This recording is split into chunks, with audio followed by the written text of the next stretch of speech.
Joining me live for some analysis, I would like to welcome Brian Winter, Editor-in-Chief of the Americas Quarterly Magazine and the Vice President of Policy for the Americas Society and Council of the Americans. Thank you for being with us. I want to ask you firstly about this new designation of this cartel as a foreign terrorist organization that Marco Rubio, the Secretary of State, has made.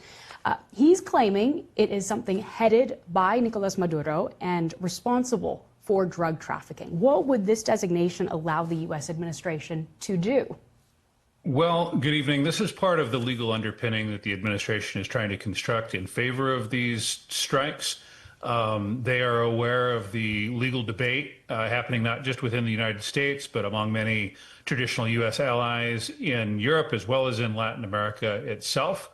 This is a designation that gives them apparently some legal cover to carry forth these strikes. And I think, as we expect, that there may be some missiles and bomb strikes within Venezuela itself over the next few days and weeks. This is an important step and another sign that the administration means business. Do you think it is indeed likely that we would see that kind of action on Venezuelan territory? I also just want to ask you about some comments we've just had from the U.S. president as he's touched down, saying to reporters that Maduro has said he wants to talk to the United States and that the Trump administration is considering that. Well, that's interesting to hear. That is an important development. And look, I think, and many analysts in this space are under the impression that this is largely about putting pressure on cartels, about showing to President Trump's base that he is taking tough action on a scourge, illegal drugs, that still is killing more than 60,000 Americans a year. And that if they can convince Nicolás Maduro to step aside, that would be a great bonus. President Trump's comments publicly, what some of his officials have also said, it suggests that that's more or less the framework, but nobody knows for sure because President Trump takes great pride in being unpredictable. So, you know, the idea that he might open the door to some kind of negotiation is not a huge surprise.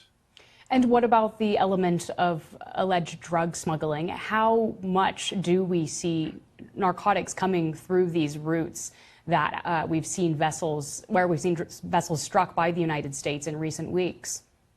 Well, look, there's no doubt that Venezuela is an important transit point for drugs coming out of the countries that produce cocaine. That's Colombia, Peru, Bolivia, mainly. It's also, I mean, a dictatorship in Venezuela where many people have gotten rich off of the proceeds, and that has helped sustain an economy over the last decade that has otherwise been destroyed largely by the Maduro dictatorship's own mismanagement.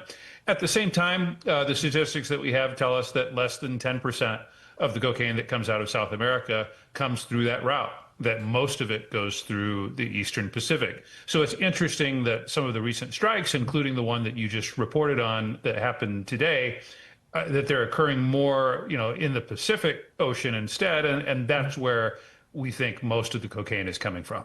And Brian, so much news coming in today. I just want to get your thoughts very briefly on one more development. The world's biggest aircraft carrier is now in the Caribbean.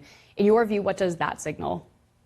I think it signals that we'll see an escalation, and that it's quite likely that in the next days and weeks that we will see the U.S. government start striking on land targets within Venezuela. To me, that's a question of when, not if. The big question is, which kind of targets will they strike? Will they go after some drug labs and call it a day? Or will they bomb potentially targets associated with the Venezuelan military in a way that might try to turn the pressure up on Nicolás Maduro even more? That's apparently the decision the president has in front of him right now. He said that he, and I quote, sort of decided on this on Friday night. But we'll see if his talk of wanting to talk to Nicolás Maduro might delay things a bit. Brian, thank you for joining us on this breaking news. We've been speaking with Brian Winter. Thank you. Well, Chilean President Gabriel Boric says two of the candidates vying to succeed him, the communist Yanet Jara and